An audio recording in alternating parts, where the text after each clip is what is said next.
Na jeden deň sa naša Tatra vrátila domov do Kopšivnickej Tatrovky. V nedeľu podvečer sme dorazili do Kopšivnice, kde sme auto odparkovali na stráženom parkovisku Tatrovky a išli sme sa ubytovať. V pondelok po raňajkách vyrážame do školiaceho centra. Tu nás čakala prvá časť školenia, kde sme preberali konštrukciu, údržbu a správne používanie našej Tatrovky.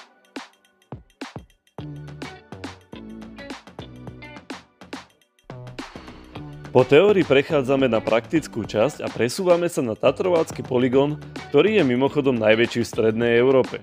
Tu načerpávame vodu a prvá skupina môže vyraziť na jazdu v teréne.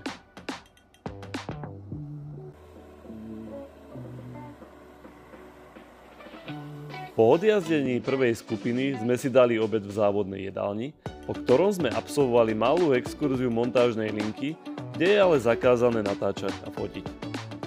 Po exkurzii sme sa vrátili späť na polygón, kde v jazdách pokračovala druhá skupina.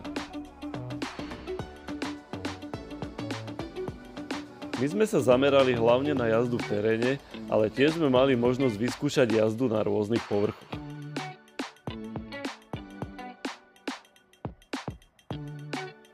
Inštruktor nám ukázal aj najstrmší testovací svah so sklonom 65%, do ktorého sme zľahka zašli pre ilustráciu, ale samozrejme sme ho nejazdili, pretože naša Tatra nie je stavaná na takýto extrém.